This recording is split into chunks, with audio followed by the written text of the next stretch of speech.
बिस्मिल्लाहिर्रहमानिर्रहीम। अस्सलाम वालेकुम नाज़रीन, प्रोग्राम सच बात में आपको कहेंगे खुशामदीद। मैं हूँ हुमार सलान। आज के प्रोग्राम में गुज़श्ता जुम्मे को होने वाले इस्लामाबाद के इंसिडेंट को हम तस्करा करेंगे और उसके कुछ ज़मीनी हक़ाइक़ का जायज़ा लेते हुए सहूलत कारी की जब बात आ रही है और उन ग्राउंड रियलिटीज़ को कंट्रोल करने की बात आ रही है कि जो हर्डल क्रिएट कर रहे हैं हमारे सिक्योरिटी चैलेंजेस को मीट अप करने में, जो हर्डल्स और ऑब्स्टिकल्स आ रही हैं उनको कैसे फिलफौर ख़त्म किया जा सकता है, उन पर काबू पाने के लिए क्या इकदाम करने होंगे, स्ट्रैटेजिकली क्या अप्रोच अपनानी होगी, इस पर गौर किया जा रहा है। पॉलिसी मेकिंग किस तरह से जो है वो पनप रही है और इसमें कौन कौन से इकदाम ज़रूरी हैं, इनका तो हम जायज़ा लेंगे। साथ ही साथ जो हमारे सिक्योरिटी चैलेंजेस हैं, जब हम उनकी बात करते हैं तो फिर सबसे पहले हमारी सरहदी हिफाजत बहुत अहमियत की हामिल है। सरहदों की हिफाजत, सरहदों पर होने वाले तमाम तर जो मामलात हैं और उन कार्रवाइयों की रोकथाम यकीनन ज़रूरी है। अगर इसमें इस ज़िमन में थोड़ी सी आपके साथ हम इंफॉर्मेशन शेयर करें, ईरान के हवाले से, ईरानी सरहद के हवाले से हमारे पास एक खुसूसी रिपोर्ट आई है। सालाना तकरीबन 2.8 से 4 अरब लीटर पेट्रोल डीजल गैर कानूनी तौर पर स्मगल किया जा रहा है। इस स्मगलिंग की रोकथाम इस वक्त कितनी ज़रूरी है कि जब हम वफाकी दारुल हुकूमत को डिस्कस कर रहे हैं और जुम्मे के रोज़ पेश आने वाले अफसोसनाक वाक़ये जैसे इंसिडेंट की रोकथाम की बात कर रहे हैं, स्ट्रैटेजिकल अप्रोच की बात कर रहे हैं, स्ट्रिक्ट पॉलिसी अपनाने की बात कर रहे हैं, ऐसे में ये सरहदी हिफाजत को यकीनी बनाना, इसके लिए क्या इकदाम किए जा रहे हैं, ज़मीनी हक़ाइक़ क्या कह रहे हैं, इनका हम तस्करा करने जा रहे हैं। ओवरऑल जो है वो सिक्योरिटी चैलेंजेस का जायज़ा भी लेंगे, सरहदी उमूर का भी जायज़ा लेने के लिए जो मेहमान हमारे साथ मौजूद है, तारुफ कराते गुफ्तगू का बाकायदा आगाज़ करते हैं। स्टूडियोज़ में मेरे साथ सीनियर सहाफ़ी और तज्ज़ियाकार सज्जाद तरीन साहब मौजूद हैं। सर खुशामदीद कहना चाहेंगे। सीनियर एनालिस्ट जावेद बलोच साहब हमें ज्वाइन करें। दिफाई तज्ज़ियाकार ब्रिगेडियर हारिस साहब भी हमें ज्वाइन कर रहे हैं। आप सबको खुशामदीद कहेंगे। जावेद बलोच साहब, मैं गुफ्तगू का आगाज़ आपसे करना चाहूँगी। जिन ग्राउंड रियलिटीज़ को सामने रखते हुए हम गुफ्तगू कर रहे हैं, जो इकदामात और स्ट्रैटेजिकल अप्रोच अपनाने की बात की जा रही है, सर इसमें सबसे पहले हिफाजत करी जाएगी सरहदों की। जो सरहदी उमूर हैं उन पर कड़ी निगरानी की जा रही है। क्या कहना चाहेंगे इस हवाले से? जो ईरान के पेट्रोल स्मगलिंग की हमने रिपोर्ट शेयर की, सर मैं चाहूँगी गुफ्तगू का आगाज़ आप वहाँ से कीजिएगा। देखिए सिद्रा, इंतहाई अहम मसला है बलूचिस्तान का जो स्मगलिंग है तेल की।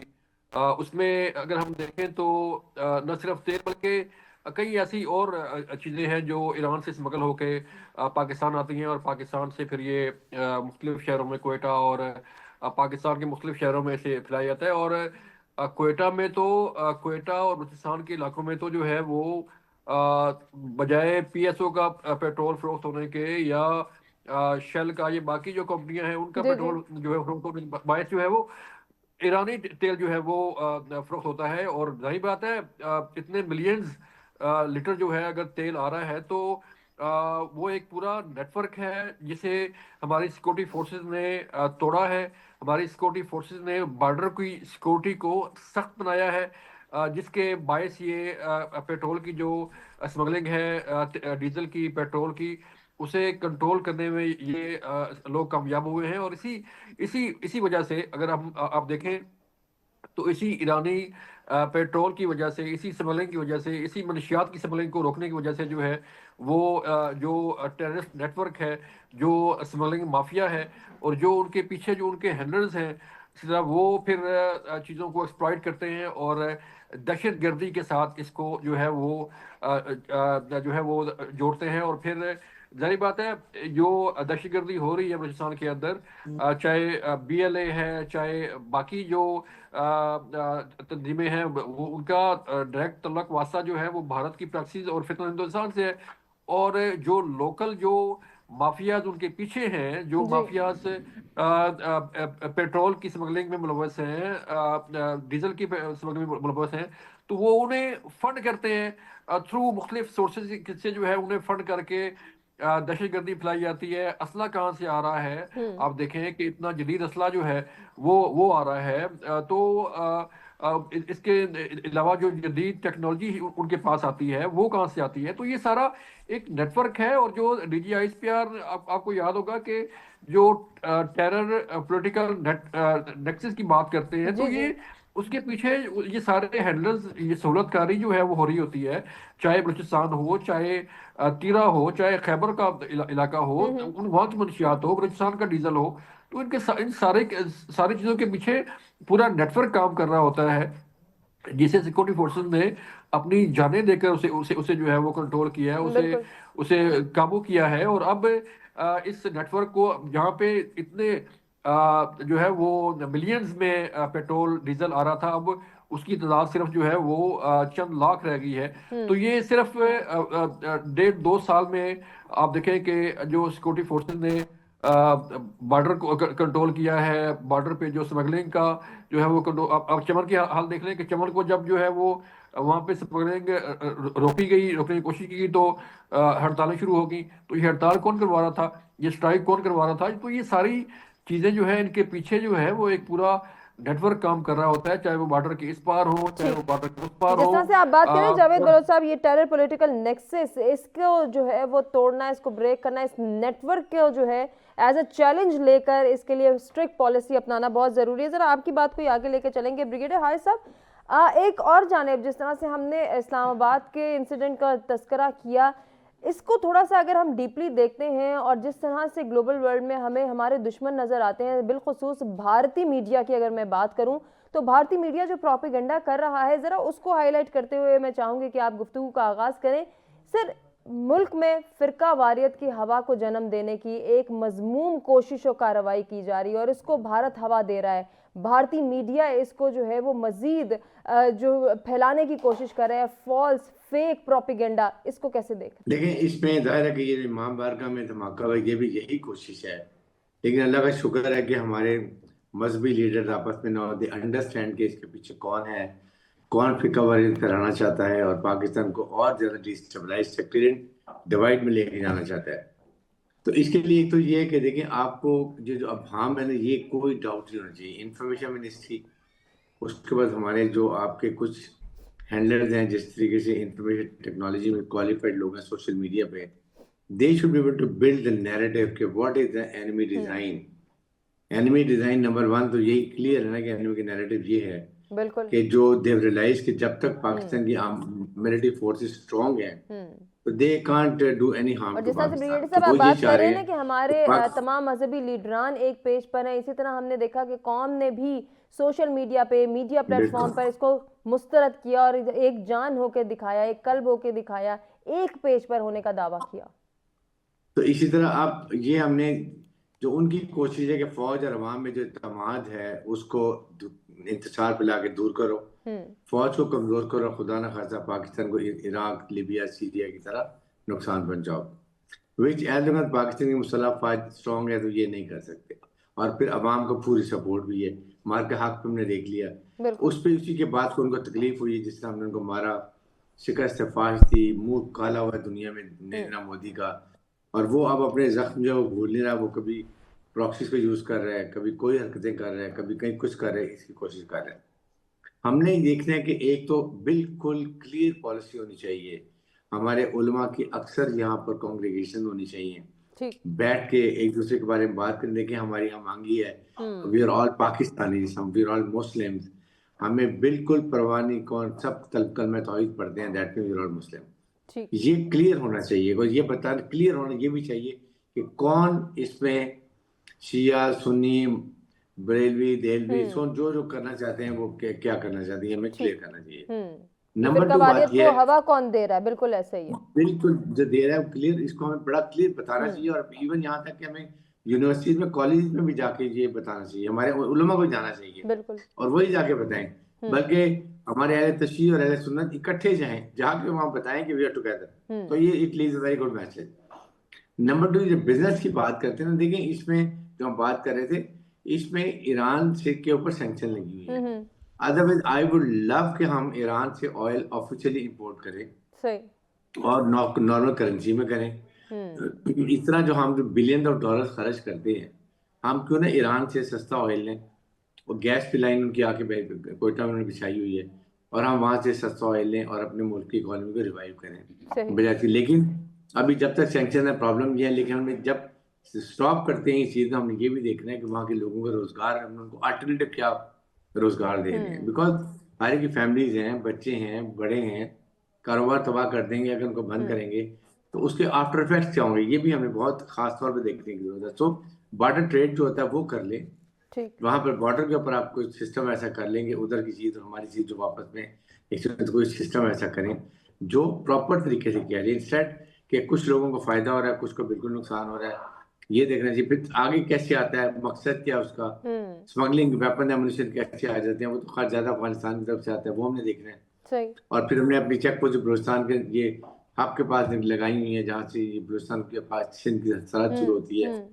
वहां पर हमने कैसे इसको रोकना है, ये सारी चीजें प्लान करके लगानी चाहिए। और इसमें एफसी हो गई, रेंजर्स हो गई, हमारे और इंटेलिजेंस अदारे हो गए, they all have to combine their efforts, ताकि ये आइसोलेशन में हम नहीं कर सकते हैं, आइसोलेशन करेंगे। और जिस तरह से ब्रिगेडियर साहब आप बात करते हैं ना कि इस नेक्सस को, इस नेटवर्क को तोड़ने की सबसे बड़ी जो है वो इस वक्त हमारे लिए टारगेट है, ये बहुत इंपॉर्टेंस का हामिल है। इसको तोड़ने के लिए यकीनन ये बहुत ज़रूरी है कि ऐसे वाक़यात की रोकथाम के सबसे पहले जो दहशतगर्दों के सहूलतकार हैं उनको माली मुआवनत फराहम करें, उनको टारगेट किया जाए। देखिए उसमें आपके सामने अब ये जो कोयटा में इंसिडेंट हुए हैं, जहाँ 216 दहशतगर्दों को मारा है, 10 शहरों में आके उन्होंने जो कुछ किया, जाहिर है ये एक दिन में तो बॉर्डर क्रॉस करके नहीं आए, ये बलूचिस्तान के अंदर ही है। कहाँ ठहरे, किसने सहूलतकारी की, किसने इनको प्रोटेक्शन दी, किसने इनको खाना पीना दिया, कितने दिन ठहरे, कहाँ ट्रांसपोर्ट किसने दिया आगे जाने के लिए, ये हमारी सिक्योरिटी एजेंसी दिन रात आज इस काम पे लगी हुई है। सही। बिकॉज आज इनको अगर हम इनको पकड़ लेते हैं तो इसका मतलब इनकी आईज और ईयर्स खत्म हो जाएंगे, जो कि आप इनको मिलते हैं, जहाँ जो आते हैं बाहर से, ये लोग इनको सहूलतकारी करते हैं, and they are the equal terrorist. तो इनके लिए हमारी पूरी सिक्योरिटी में फुल ताना से लगी हुई है। लाइक वाइज ये जो दहशतगर्द था जिसने आके यहाँ पर ये किया, धमाका किया शामद में, ये चारों जो पकड़े गए हैं इसके सहूलतकार और इनका मास्टरमाइंड रईस का, ये जो जिंदा पकड़ा गया, इट्स अ बिग कैच। ये अब आपको सारी चीजें बताएगा कि कहाँ पर किसने कितनी मुआवनत की, कौन इसके आगे, इससे ऊपर हैंडलर्स कौन है, प्लानर्स कौन है, एग्जीक्यूटिव कौन है, अफगानिस्तान में कहाँ बैठे। तो सारी चीजों को हम मिला के अब इंशाल्लाह आप देखेंगे कि एक नया क्रैकडाउन शुरू होगा, which is going to be very very important hopefully, और पॉलिसी मेकिंग में भी आसानी होगी। सजाते इन सब आपकी जानिब आएंगे। अभी हम जिस तरह से तस्करा कर रहे थे कि पाकिस्तान को पॉलिटिकली और इकोनॉमिकली डिस्टेबलाइज करने के लिए मज़मूम कोशिशें दुश्मन करता है, लेकिन यहाँ अब जब इस्लामाबाद इंसिडेंट को हम देखते हैं और इसका बगौर मुताला करते हैं तो फ़िरका वारियत को जो है हवा देने की एक मज़मूम कोशिश की गई है। मैं चाहूँगी गुफ्तगू का आगाज़ आप यहाँ से करें, और इसको कंट्रोल करने के लिए हम क्या स्ट्रैटेजी अपना सकते हैं? नहीं, मैं नहीं समझता कि पाकिस्तान में कोई फ़िरका वारियत की कोई आदमी कोशिश कर सकता है। ये इस तरह की वाक़यात पहले भी होते रहे हैं, लेकिन हमारे उलमाए दीन जो हैं वो तमाम फ़िरकों के वो ये जानते हैं कि हमारा दुश्मन ये कोशिश करता है, और उस दुश्मन को हर दफ़ा उन्होंने नाकाम किया, इंशाल्लाह इस दफ़ा भी नाकाम करेंगे। और ये जो इनकी लाइफ लाइन है, अब रियासती इदारे कोशिश कर रहे हैं कि वो काट दी जाए, कि इनको जो सरमाए की फराहमी है, जब वो नहीं होगी तो इंशाल्लाह फिर कुछ भी नहीं होगा, ये सब ठीक हो जाएगा। ठीक। सजातीन साहब, एक जानिब और मैं चाहूँगी कि आप ज़रूर गुफ्तगू का जो है वो अपना तज्जिया भी पेश करें। बॉर्डर सिक्योरिटी की जब हम बात करते हैं तो स्मगलिंग बहुत बड़ा इशू है, इसको कैसे कंट्रोल किया जा सकता है? देखिए, ये कोई ऐसा नहीं है कि कोई बिजली का स्विच दबाने से आज दबाएंगे तो भाई स्मगलिंग जो है वो कंट्रोल हो जाएगी। बहुत बड़ा बॉर्डर है, उसमें हमारी फोर्सेस लगी हुई हैं, लेकिन वो जो लोग हैं वो वहाँ के लोकल होते हैं, उनको पता होता है कौन सा चोर रास्ता है, वो कहीं ना कहीं से कोई ना कोई वारदात करके चीज़ें आगे पीछे करते रहते हैं। तो इंशाल्लाह अब इस पर मेरे ख्याल में मॉनिटरिंग सख्त कर दी जाएगी, और आने वाले दिनों में उम्मीद है कि ये जो स्मगलिंग का सारा सिलसिला निज़ाम ये भी बंद हो जाएगा। ठीक। जावेद बलोच साहब, अभी जब हम ब्रिगेडियर साहब से बात कर रहे थे तो इस्लामाबाद इंसिडेंट के हवाले से बात हो रही थी। अब जो पकड़े जाने वाले जो हैं वो मुजरिमान हैं, उनके हवाले से हम बात कर रहे थे कि अब एक नया हमें जो है वो नेक्सस के ब्रेकअप होने का भी एक इंडिया है कि हमें जल्द ऐसी इंफॉर्मेशंस मिलेंगी कि जिसके ऊपर काम किया जाएगा, और जो सिक्योरिटी चैलेंजेस और टारगेट्स हैं वो हम अचीव कर सकेंगे इंशाल्लाह आने वाले वक्त में। सर, ये भारतीय propaganda, fake news, fake propaganda को किस तरह से कंट्रोल किया जा सकता है? देखिए, भारतीय प्रोपेगेंडा और भारतीय प्रैक्टिस जो है वो तो शुरू से लेके जो है वो अब आज तक जो है वो चल रही है, और पाकिस्तान ने हमेशा जो है वो भारत को मुंह तोड़ जवाब दिया है, बेनकाब किया है, और उसकी सारी साजिशें जो है वो नाकाम बनाई है। तो ये एक जैसे भारतीय मीडिया और भारतीय सोशल मीडिया पे जो एक हवा देने की कोशिश की जा रही है कि फिरकावारियत की तरफ जो है वो चीज़ें धकेलने की कोशिश की जा रही है। तो जब ये वाकया हुआ था, इंसिडेंट हुआ था, तो आपके इल्म में है कि आज ही बल्कि डॉक्टर तारक फजल चौधरी ने फेडरल मिनिस्टर ने जब ये तफसील बताई वहाँ पे कौमी असम्बली के इजलास में, तो उन्होंने कहा कि आईजी इस्लामाबाद के जो कजन थे वो भी इस वाकये में जी, शहीद फर्स्ट हुए। कजन, बिल्कुल ऐसे उनके ही। जो चचा थे वो भी इस वाकये में जख्मी जख्मी हुए। तो बाकी अब उस इमाम बारगाह का जो इंसिडेंट है जिसमें वो लोग शहीद हुए हैं, तो वहाँ पे जो सुन्नी उलमा थे, जो सुन्नी लोग थे, जो सारे मुसलमान हैं, तो वहाँ पे जाके उन्होंने खुद उनकी हेल्प की, जख्मियों को मुंतकिल किया, वहाँ पे जाके लोगों की जो है वो हेल्प करते रहे। तो ये पुरानी बात हो गई है शिया सुन्नी फसादात की और और जावेद बल साहब, इस मैं इस सारी बात चीजों में की। एक और अब चीज ऐड इसमें करना चाहूंगी इस आपकी इजाजत से। खून की एहतियात की जैसे ही अपील की गई तो हॉस्पिटल्स में लाइनें लग गई। वहां नहीं देखा गया कि कौन अहले तशी जी है, अहले सुन्नत जी है। वहां सब मुसलमान थे, वहां सब अपने भाइयों की मदद के लिए पहुंच रहे थे। देखें, हम पहले सारे मुसलमान हैं, फिर पाकिस्तान पाकिस्तानी है, और पाकिस्तान पाकिस्तान सबका है, चाहे उसमें कोई अहले तशी है, चाहे कोई और जो है वो तल्लुक रखता है किसी उससे। तो इवन हमने तो आप देखें कि जो जो अकलीतें हैं उनके साथ जो सलूक है हमारा, और बीइंग मुस्लिम और बीइंग पाकिस्तानी जो है, हमारी मिसालें दी जाती हैं। तो अब पाकिस्तानी कौम में, पाकिस्तान के अंदर जो है वो इस फिरका वारियत की हवा जो है वो इंशाल्लाह कामयाब नहीं हो सकती। ये प्रोपेगेंडा जो है वो उन्होंने मार्का हक से पहले भी किया था, और मार्का हक से पहले भी एक हवा बनी हुई थी कि इंडिया जो है वो 1.5 बिलियन की इकॉनमी है और बहुत बड़ा मुल्क है और बहुत बड़ी ताकत है।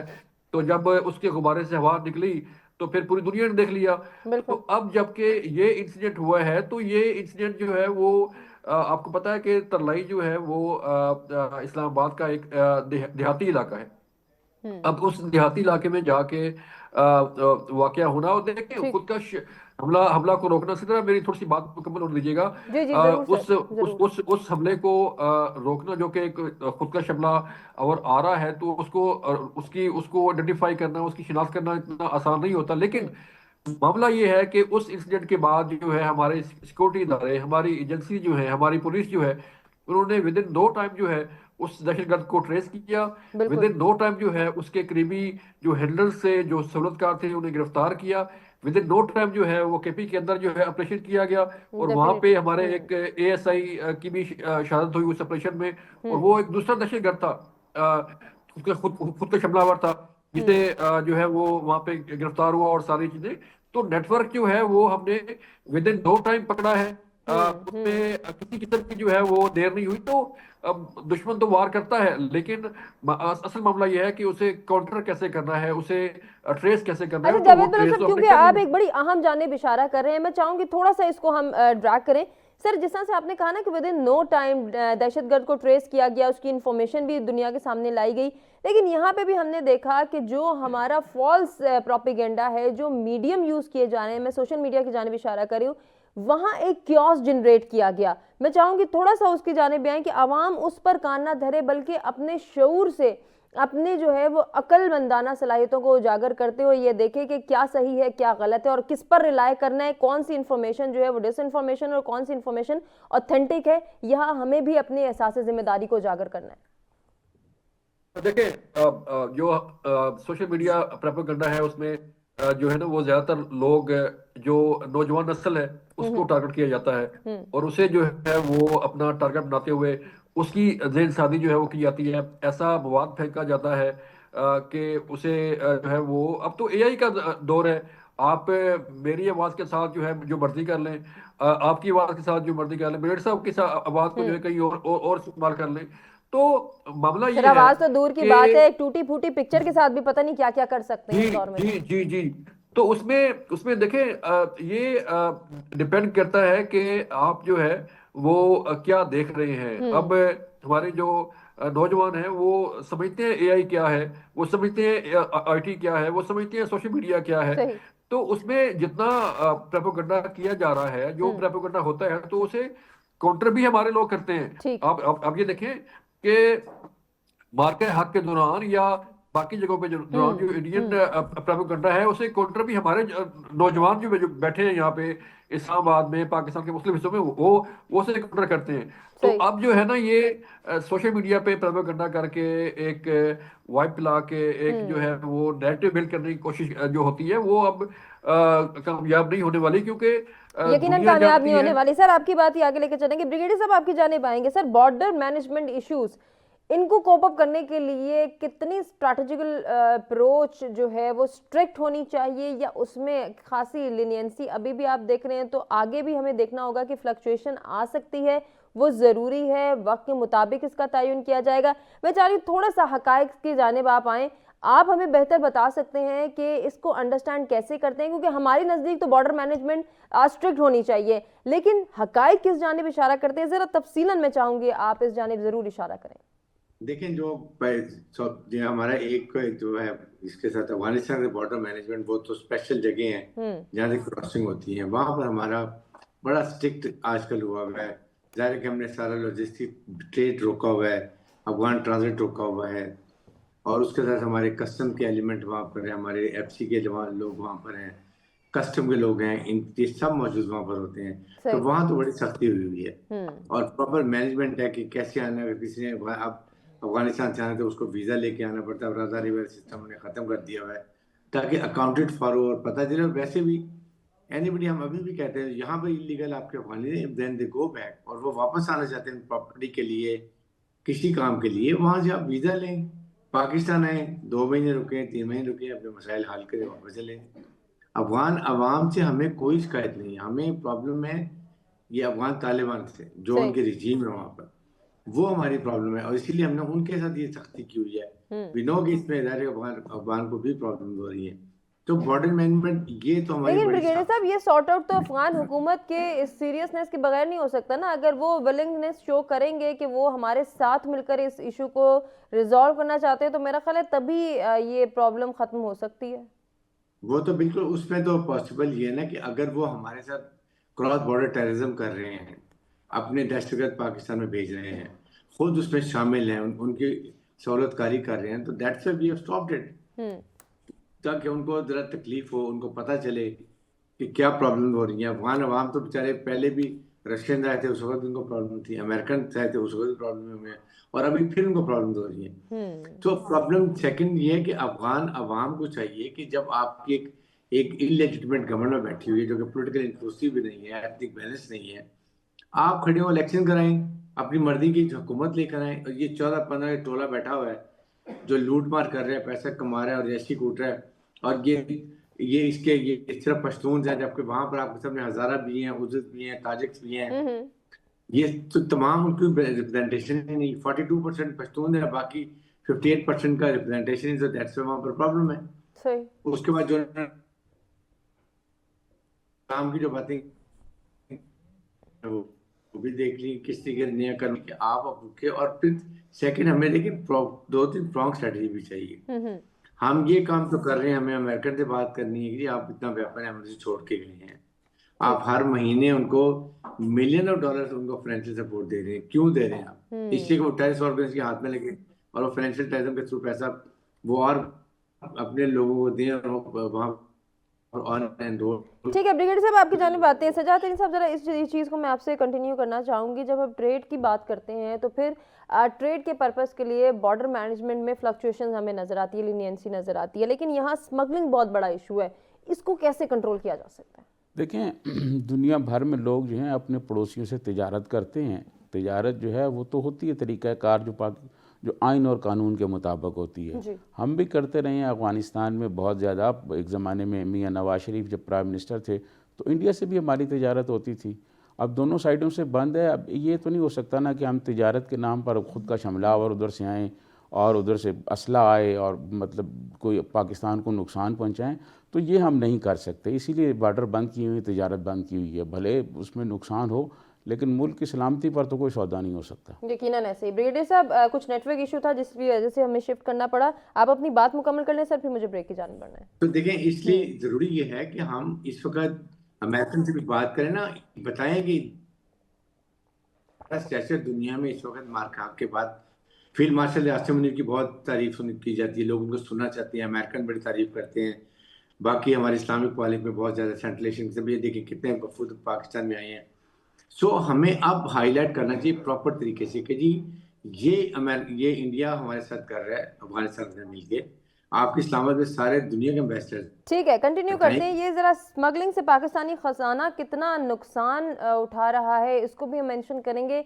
किस तरह की पॉलिसी मेकिंग की जा सकती है, इस पर भी बात करेंगे। आने वाले वक्त में कितनी स्ट्रेटेजिकल अप्रोच अपनाई जा सकती है, कंटिन्यू करेंगे डिस्कशन एक ब्रेक के बाद। वेलकम बैक नाज़रीन, प्रोग्राम में एक मरतबा फिर से आपको कहेंगे खुशामदीद। जिस इशू को हम डिस्कस कर रहे थे, ईरान के बॉर्डर मैनेजमेंट को हमने जो है वो मेंशन किया और वहाँ पेट्रोल स्मगलिंग को हम डिस्कस कर रहे थे, इसकी रोकथाम कैसे मुमकिन है। लेकिन इससे पहले जब हम ब्रेक पे जाने लगे थे तो मैंने एक बात ज़रूर मेंशन करना चाही थी कि इस स्मगलिंग से पाकिस्तानी ख़जाने को बहुत बड़ा नुकसान हो रहा है। कुछ रिपोर्ट्स हैं जो हक़ाइक़ का तस्करा करती हैं और गुज़श्ता मई में ये रिपोर्ट लीक हुई थी जिसमें ये इंकशाफ किया गया था कि ईरानी ताजिर सालाना $1 अरब से ज़्यादा की मालियत का पेट्रोल और डीज़ल पाकिस्तान को स्मगल करते हैं। तहकीकात से ये भी पता चला कि ईंधन की गैर कानूनी सप्लाई पाकिस्तान की सालाना खपत का तकरीबन 14% है, जिसके नतीजे में खजाने को करोड़ों डॉलर्स का नुकसान उठाना पड़ रहा है। रिपोर्ट के मुताबिक तेल के 200 से ज़ायद स्मगलर्स के साथ साथ हुकूमती और सिक्योरिटी एहलकारों की निशानदेही भी की गई है जो कि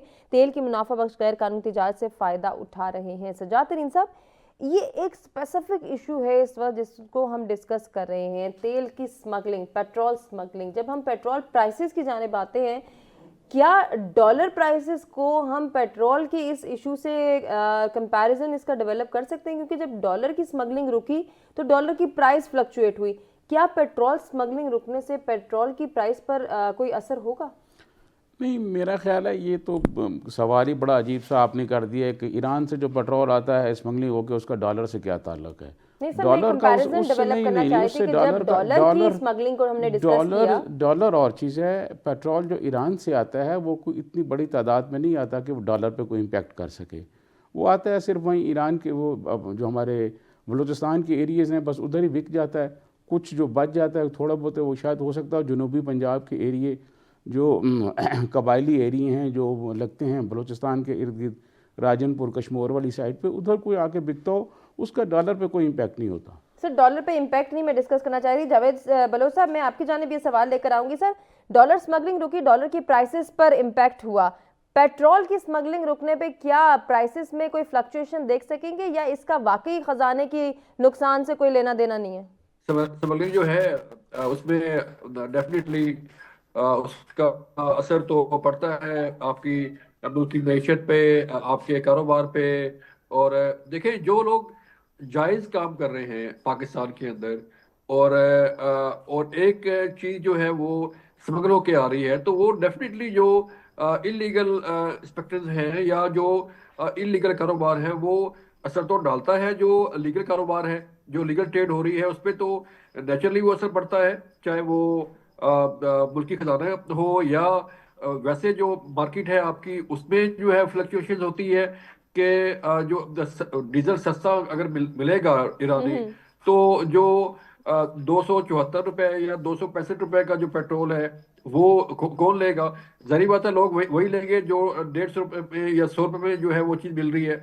तो इसीलिए फीड मार्केट का जो विजन था और इसीलिए बॉर्डर पे सख्ती की गई, उन लोगों को कंट्रोल किया गया जो इस धंधे में मुलव्वस थे। और नेचुरली जब आप किसी के वो कहते हैं ना कि दुम पे पाँव रखते हैं तो उसका जो है वो असर तो पड़ता है।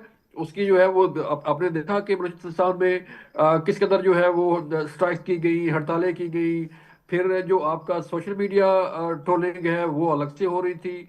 आप देखें अफगानिस्तान के साथ जो है हमारे जब बॉर्डर क्लोज है तो बार बार कहा जाता है कि ट्रेड बंद होने से जो है वो मुल्क की खजाने को नुकसान पहुंच रहा है, मुल्क की मैशत को नुकसान पहुंच रहा है। बाबा, हमें ऐसी मुल्क की मैशत जो है वो नहीं चाहिए जिसके साथ टेररिज्म जो है वो आए। हमें ऐसा कारोबार, ऐसी ट्रेड नहीं चाहिए।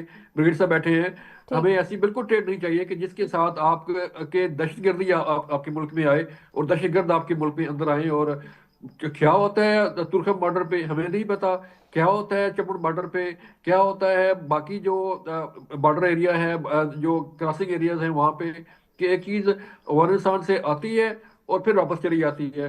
तो मुल्की खजाने को तो नुकसान ऐसे अरबों डॉलर का पहुंच रहा है कि एक इलीगल चीज जो है वो इलीगल तरीके से जो है वो की जा रही है। पाकिस्तान तो ये चाहता है कि सारे लीगल वे से जो है वो आए, चाहे वो अच्छा जावेद बलोच साहब, ये बड़ी लोग जिस ट्रेड जिस करने जानिब के आप लिए इशारा हमारे। कर रहे हैं ना, मैं आपकी जानिब वापस आती हूँ। ब्रिगेडियर साहब, ये जो बड़ा थिन लाइन डिफरेंस है स्मगलिंग और ट्रेड में, क्या इसको स्ट्रेन किया जा सकता है? Is it possible? गवर्नमेंट की विलिंगनेस हो तो everything can be done. Rules are very clear. अगर आप देखें, इससे फर्क ये होता है कि एक बिजनेसमैन है जो फेयर डील कर रहा है, ही सफर्स, ठीक। और एक स्मगलिंग का शॉर्टकट मारा है, वो फायदा उठाता है। उसकी इन्वेस्टमेंट भी दूसरे की जो होती है फेयर वाले की जाया हो जाती है। तो अब आप अफगान देखें ना, अफगान ट्रांजिट में क्या आता है, जितना अफगान ट्रांजिट आता है वो ज्यादा वहां जाके और वापस स्मगल होकर पाकिस्तान में आता है। आपकी इलेक्ट्रॉनिक मार्केट बड़ी बड़ी है, ठीक। या वो सैनिटेशन निकल जाता है। तो इशू यही तो इशू है हमारा। कम से कम 4-5 बिलियन डॉलर्स का हम हर साल नुकसान उठाते हैं, जैसे कि अफगान हमारे भाइयों को प्रॉब्लम ना हो। बिल्कुल। But than enough is enough.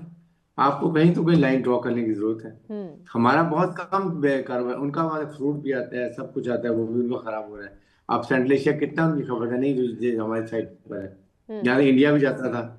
आप इंडिया अफगानिस्तान से 3-4 दिन में इंडिया पूरा सामान चल रहा है पाकिस्तान के थ्रू, उधर से इंडिया से इनका आ जाता था। बट प्रॉब्लम इज आप कहीं तो कॉम्प्रोमाइज करें ना। आप एक इस्लामिक मुल्क है, आप हमारे हमसाया मुल्क है, हमने आपको हर जगह आपको साथ दिया। अमेरिकन जब गए हमने आपको कितना सपोर्ट की सिफाती आपको हमने सपोर्ट दी। सही। बट देन जो gone and chat with Indian जो कि काफर आपके आपको पता है कि उनकी क्या सोच है, मुसलमानों के साथ क्या वहाँ कर रहे हैं, कश्मीरियों के साथ क्या कर रहे हैं। जो थिंक वो आपस से खैर को दे आर ओनली खैर का विद एलिमेंट। आप पाकिस्तान के साथ दुश्मनी करके पाकिस्तान का बदला लेना चाहते हैं, दे शुड अंडरस्टैंड। और आपको हम हर किस्म की सहूलत दे रहे हैं, आपके ट्रेड हमारे से करते हैं आप। अफगान ट्रांजिट का हम आपको सामान देते हैं, आपको गंदम देते हैं, आपको चीनी देते हैं, आपको फर्टिलाइजर देते हैं। कौन सी चीज हम आपको नहीं देते हैं? तो कम से कम आप इस चीज को समझे तो सही ना। इसलिए मैं कहता हूँ ये देखिए, और ये हमारे कस्टम्स और ये लोग, इट इज पॉसिबल अगर आप प्रॉपर तरीके से रूल्स करें तो कोई स्मगलिंग नहीं हो सकती। ठीक। लेस कोई जो शॉर्ट थोड़े रास्ते जो पोरस बॉर्डर निकल आते हैं, तो ये यहाँ से कोई नहीं करेगा। अच्छा, यहाँ पे ब्रिगेड साहब एक और इशू है जो मैं चाह रही हूँ जावेद बलोच साहब और आप दोनों की जानिब ये सवाल लेकर आए, बल्कि सजाद सिंह साहब आपसे भी मैं इस डिस्कशन का आगाज़ कर लेती हूँ कि जब हम बॉर्डर मैनेजमेंट को स्ट्रिक्ट करते हैं, आपको याद होगा जब अफगानिस्तान के लिए हमने स्ट्रिक्ट पॉलिसी अपनाई तो फिर बासर ममालिक हमारे सामने एक रुकावट आ जाते हैं। बिलखुसूस अमेरिका की जानिब से हम पे कुछ सैंक्शन लगाने की कोशिश की जाती है, या हमें रोकने की कोशिश की जाती है, या हमें थोड़ा सा कंट्रोल करने की कोशिश की जाती है।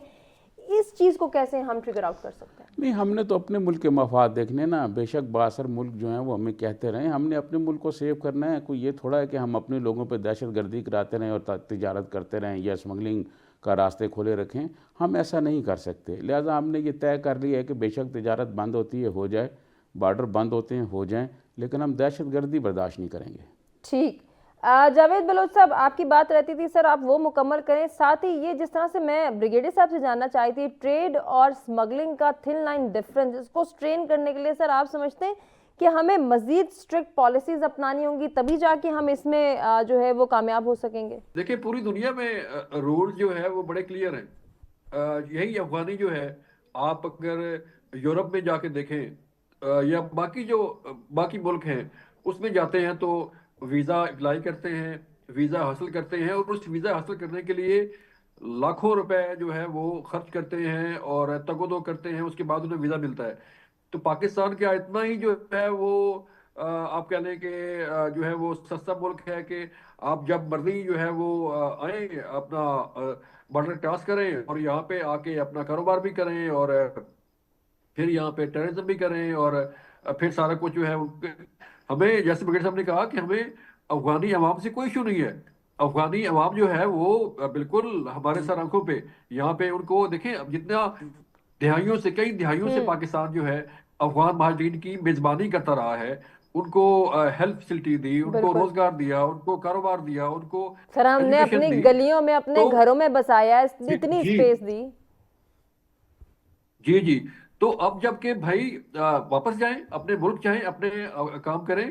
और जो बॉर्डर स्कैनिंग है वो तो पूरी दुनिया में है कि सही। जो है वो बॉर्डर किसी मुल्क ने भी जो है वो नहीं ऐसे ऐसे छोड़ा हुआ कि जो मर्जी आए, जो मर्जी लेके आए, टेररिज्म लेके आए, असला लेके आए, मुनशियात लेके आए, हम्म डीजल लेके आए, तेल लेके आए, उसे खुली छुट्टी है। भाई एनफ इज एनफ। हम्म हमने अपना मफाद देखना है।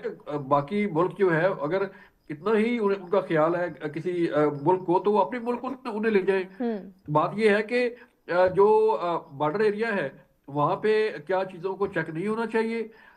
जो अच्छा गुड्स जावेद आ बलोच रही साहब, हैं, जब जो बॉर्डर ट्रक। मैनेजमेंट की बात आती है तो जिन दो ममालिक के दरमियान ये बॉर्डर लाइन शेयर हो रही होती है, उन दोनों ममालिक की हुकूमतों का ये रिस्पॉन्सिबिलिटी होती है कि वो एक म्यूचुअल स्ट्रैटेजी अपनाएं। सर, जब हम अफगानिस्तान के बॉर्डर को डिस्कस करते हैं तो फिर अफगान हुकूमत की जो एक गैर संजीदा रवैया है, ये काबिल अफसोस है। मैं चाहूंगी थोड़ा सा इसको भी आप हाईलाइट करें।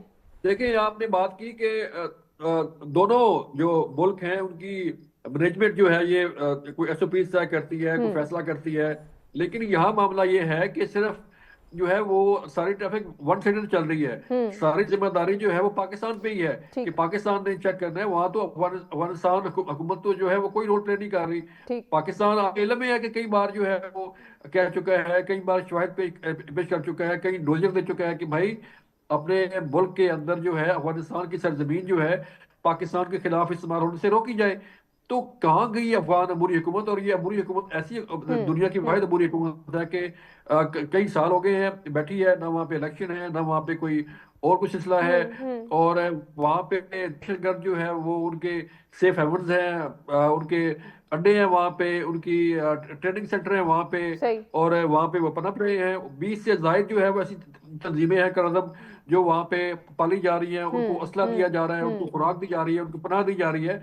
तो पाकिस्तान कभी अपना ऐसे ऐसे के लिए, ऐसी तश्कीलात के लिए अपने बॉर्डर ना रिलैक्स करेगा, ना कोई ओपन करेगा। और हमें ठीक हो गया ऐसी जावेद बलोच ट्रेड साहब, बड़ा मैं कम था। ब्रिगेडियर साहब की जानिब जाना चाहूंगी। ब्रिगेडियर साहब, अभी जिस तरह से जिस नेक्सस को हम तोड़ने की बात करते हैं उसमें बॉर्डर मैनेजमेंट को जब हमने डिस्कस किया तो बड़ी मैं चाहूंगी कि इस जानिब आप भी ज़रूर अपनी इन्फॉर्मेशन और अपना तजर्बा हमारे साथ शेयर करें। सर, जब बॉर्डर के इश्यूज को रिजॉल्व करने की बात आती है, सॉर्ट आउट करने की बात आती है, या पॉलिसी मेकिंग की बात आती है, दोनों ममालिक की हुकूमतों पर यह जिम्मेदारी आयद होती है कि वो एक म्यूचुअल पॉलिसी डेवलप करें। हम अफगानिस्तान को जब डिस्कस करते हैं तो अनफॉर्चुनेटली हमें वन साइडेड ही जो है वो पॉलिसी मेकिंग नज़र आती है। दूसरी जानिब से जो है वो सिर्फ गैर संजीदगी और खामोशी है। इसको कैसे तोड़ा जा सकता है? क्या हम उन दोस्त ममालिक का सहारा ले सकते हैं, बिलखुसूस चाइना का, कि जो इस इशू को रिजॉल्व करने में हमारे हेल्प आउट कर सके, हमें हमारी मदद जो है वो कर सके? देखें, एक तो बात यह है कि दोनों मुल्कों के बिल्कुल और रूल बने हुए हैं, दोनों साइडों के बने, but they don't implement. Pakistan side proper border management करती है, हमारी पूरी टीमें हैं, जहाँ से चमन से आते हैं, क्या खैबर की तरफ से आते हैं, जहाँ से भी लोग आते हैं, हम उनको बड़ा मैनेज करते हैं, ऑर्गेनाइज करते हैं, उनको करते हैं। लेकिन उनके साइड पर कोई सिस्टम ही नहीं है। Intentionally they encourage smuggling, that is the problem. उनके नजदीक ये तजारत है, स्मगलिंग की तजारत है। सही। वो दे डोंट अंडरस्टैंड कि आपने आगे प्रॉपर अगर करेंगे तो आपको भी टैक्स मिलेगा, आपकी सिस्टम ऑफ गवर्नमेंट चलने में आपको आसानी होगी। वो सिर्फ वहाँ उनको वो दूसरा सिस्टम है। वहाँ पर आपने बिजनेस करने हैं, 50-60 किलोमीटर के एरिया एक दूसरे को बांटा हुआ है, कौनवाए गुजर रहे हैं, वो वहाँ से उनसे बता ले रहे हैं और कुछ निकालते। अमेरिकन भी ये करते थे। अमेरिकन जो वहां पर थे तो ये अफगान तालिबान से प्रॉपर वो उनको बता देते थे। सर, ये आप बड़ी आम बात कर रहे हैं कि उनकी नज़र में स्मगलिंग ही ट्रेड है, तो क्या इसमें शऊर उजागर करने की ज़रूरत है, या फिर उनकी मजबूरी है कि वो शऊर को भी नहीं अपनाएंगे, वो इसी जो है वो एक ट्रैक को फॉलो करते चले जाएंगे? देखें, उनको ये अब आदत पड़ गई हुई है कि जी हमें इजी मनी इज कमिंग, तो वो उस हिसाब से करते हैं। लेकिन अगर हम वो इम्प्लीमेंट करें, उनकी जिम्मेदारी गवर्नमेंट रन करने का सिस्टम। ठीक। अब आप मुझे बताइए कि वो 4 साल से वहां पर हुकूमत चला रहे हैं, किसी दुनिया में किसी एक मुल्क से उनके सफारती ताल्लुकात हैं? नहीं। तो आप कॉम्पिटिटिव नेशन में ही आपको फंक्शन करना नहीं आता, तो आप कैसे चलेंगे जब वहां किसी मुल्क के सफारती ताल्लुकात नहीं, किसी का एम्बेसडर ही नहीं है वहां पर? तो वो वही सिस्टम शुरू कर हिट एंड रन वाला कि आओ जी पैसा पकड़ो, इंडिया ने पैसे दे दिया, अमेरिका ने पैसे दे दिए, यूरोपियन एनजीओ को पैसे दे दिया, वो चला रहे हैं इस चीज में दे आर नॉट वरीड। तो आप एक सिस्टम ऑफ गवर्नमेंट चलाने के लिए आपको रूल बनाने पड़ते हैं, रूल बने भी होंगे, पुराने टाइम में भी होते थे, आप उसको इम्प्लीमेंट करें, इम्प्लीमेंट करने की जरूरत। और पाकिस्तान ने अपनी साइड के रूल इम्प्लीमेंट करने, छोड़ करने, अफगानिस्तान ने अपने साइड करने, वहां दे डोंट बॉदर। तो this is a major difference we find in that. Sir, एक लैंड लॉक कंट्री होने के बावजूद इतना ही खामोशी और इतनी गैर संजीदा रिवायत को बरकरार रखना, क्या इसके पीछे यही रीजन है कि वो इतनी उनको फंडिंग की जा रही है भारत की जानिब से कि वो उनकी नीड फुलफिल हो रही है और उनको कोई एक्स्ट्रा एफर्ट करने की जरूरत ही नहीं है? आप ये देखें कि इंडिया तो जो फंडिंग कर रहा है ना 3-4 टाइम्स उसने बढ़ा दी है। आपके सामने मिनिस्टर इंटीरियर ने कहा कि जिसको वो $500 देते थे अब 1500 से $2000 देते हैं। सजातीन साहब, अभी जैसा से हम बात कर रहे थे, इंडिया का जिक्र हुआ, वजीर दाखिला का बयान बड़ा अहमियत का हामिल है जब उन्होंने ये बात की कि अभी भारत के लिए सब खामोशी तारी रखे हुए हैं, भारत का नाम कोई नहीं ले रहा। वो वक्त दूर नहीं है कि भारत अपनी मजमूम कार्रवाइयों को जब कंटिन्यू करेगा और दूसरे ममालिक का रुख करेगा तो सब फिर भारत का ही तस्करा करेंगे। जरा इस बयान को मैं चाहूँगी, इसकी सिग्निफिकेंस को ज़रूर आप डिस्कस करें। देखिए, भारत जहाँ चाहता है वारदात कर देता है। उसने कनाडा में अपने मुखालफिन को मरवाया, वो दुनिया भर में मरवाता है। उसने पहलगाम का जो वाक़या हुआ, झूठा वाक़या था, खुद ही करा के हमारे पे हमला कर दिया। हमने तो नहीं किया ना, मतलब होना तो फिर यही चाहिए था, हम भी वही करते कि बलूचिस्तान का जो वाक़या हुआ है वो इंडिया उसमें मुलव्वस भी है, हम फिर उस पर हमला करते थे। ऐसा नहीं होता। चीज़ें जो है ना आगे की तरफ बढ़नी होती हैं। इंडिया हमारा दुश्मन है और जब से मोदी आया है, वो इससे पहले भी जो कांग्रेस थी वो कौन सी हमारी कोई हमारी थी, 71 में उन्होंने हमारा मुल्क तोड़ा था, उस कांग्रेस की हुकूमत में थी। तो इंडिया से कोई भी खैर की तवक्को नहीं रखी जा सकती। इंडिया जो है हमारा दुश्मन है। वो जब उसको मौका मिलेगा, जहाँ मौका मिलेगा वो वारदात डालेगा। तालिबान जो है वो 40 साल से इसी तरह स्मगलिंग करते रहे हैं, मंशियात बेचते रहे हैं, तो कैसे वो अब दिनों में बदल जाएं या चंद महीनों में बदल जाएं? वो तो वही धंधा करेंगे जो 40 साल से कर रहे हैं। ठीक, ब्रिगेडियर साहब आप अपनी बात मुकम्मल कर लें। सर, साथ ही क्योंकि हमने अफगानिस्तान को बहुत ज़्यादा डिस्कस किया, थोड़ा ईरान की बॉर्डर मैनेजमेंट को मैं चाह रही हूँ कि डिस्कस करें, फिर हम वाइंडिंग अप की जानिब बढ़ेंगे कि सर यहाँ तो हमारा बरादर मुल्क है। अब जब बरादर ममालिक होते हैं, ताल्लुकात अच्छे होते हैं, दोनों विलिंगनेस शो करते हैं कि हमने इन ताल्लुकात को मज़ीद बेहतरी की जानिब लेकर जाना है ताकि खित्ते का भला हो। सर, यहाँ ईरान की गवर्नमेंट से हम किस तरह के मुतालिबात कर सकते हैं कि वो बॉर्डर मैनेजमेंट में हमें देखिए वहां पर फर्क ये है, देखिए ईरान से हमारा तकरीबन 1100 किलोमीटर का बॉर्डर है। पहले तो इंडियन वहां पर थी, BLF इंडियन रॉ बड़ी इन्वॉल्व थी, चाबार में भी, तो वहां से वो इवन गुलबचन देव को देखें वो भी वहीं से निकल के आया था। अब ईरानियन ने इंडियन को तो किक आउट कर दिए बिल्कुल, जब से ईरान और इसराइल की लड़ाई हुई और ये मोसाद ने और रॉ ने मिलके उनके कमांडर्स को मारा, साइंटिस्ट को मारा, तो अब वो बिल्कुल आउट कर दिए। तो हमारी काफी हद तक वो प्रॉब्लम खत्म हुई। It's not only smuggling. Smuggling करने के लिए देखें, या तो अब दोनों ममालिक के बहुत अच्छे ताल्लुकात हैं। हमने देखा उनकी असेंबली में पाकिस्तान की तारीफ की गई, तो शुक्र पाकिस्तान।